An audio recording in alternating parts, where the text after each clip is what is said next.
Les législatives qui se tiennent si ni nga ko programmé le 31 juillet bi nga xam te ni si leen jëm am na décalage bu ndaw par rapport ñu prévoiroon mais garaawul noonu. bon ñu doon ragal report bu xaw a yaatu. jusque là c'est ce qu'on dit mais report bu xaw a yaatu weesuwul ah maanaam tant que egguwuñ fa ba ñu ne suba la ñuy voté dimanche bi dañuy voté mën nañ ko reporter waat mais man connaissant Macky Sall man pour man tant que la coalition Yewwi Askan Wi existe du def élection yi noonu. loolu laa jàpp mën na ko def nag mais man dama ne connaissant Macky Sall tant que la coalition Yewwi Askan Wi est toujours là toujours forte et tout pour man du def élection yi noonu. waaw bon kon ba léegi ni yow exclure beneen report kon 31 juillet bi ñu wax ñu. non loolu da koy wax nii rek maanaam pour gëmloo peut-être compagnie Ousmane Sonko Déthié Fall yooyu noonu ne leen effectivement on est toujours dans cette logique de respecter le calendrier républicain. mais man gëmuma ni Macky Sall il va respecter ces élections là. tant que Yewwi Askan Wi ñu ngi continuer di nekk coalition c'est ma conviction. Yewwi Askan Wi est-ce que résultat yi mu def si local yi nii est-ce que amul benn amplification bu si am président sax mi ngi naan une intoxication de l'opinion ak yooyu est-ce que tamit loolu amu si boo koy analyser d'une manière globale. non soo koy analyser d'une manière globale c'est que aussi. élection locale ak élection présidentielle du c'est pas les mêmes enjeux. xam nga ñoom dañu bëgg mën ne ay suñu nekkoon présidentielle.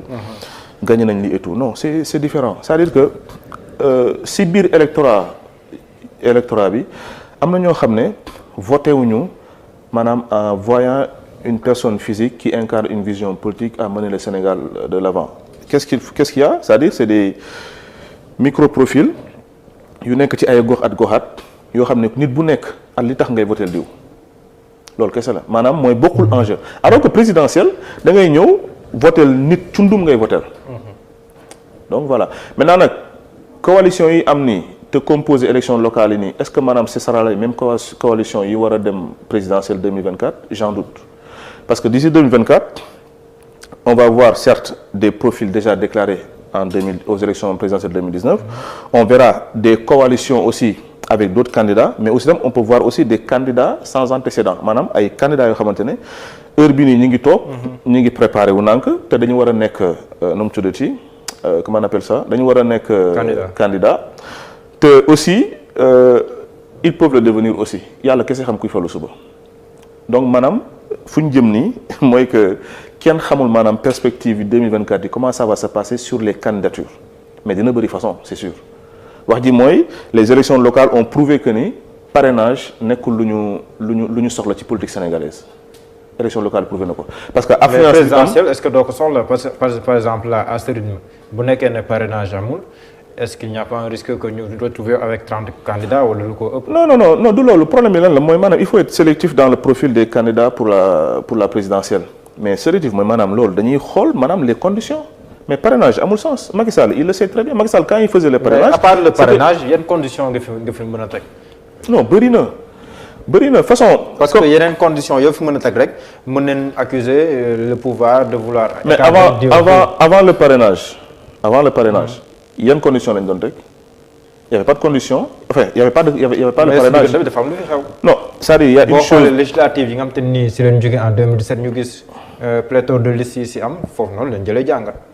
non je vais dire une chose gis nga dëkk bi ku nekk tant que tu es sénégalais tu as la nationalité sénégalaise tu as maanaam la majorité de dépasser les 35 ans et tout et tu as la caution tu as le casier judiciaire tu as la probité morale ak quitus fiscal bi. voilà pour man war nga mën nekk candidat maintenant nag qu'on va dans des élections où on a 100 candidats man je suis pas contre très sérieusement tu sais pourquoi parce que ki bëgg doon président bu dee dafa toog am vision pour le pays bëgg doon président il a le droit de poser sa candidature l'essentiel mooy li war maanaam benn Sonko war benn Déthié Fall war Abdourahmane Diouf. wala Maître El Hadji Diouf il est candidat aussi.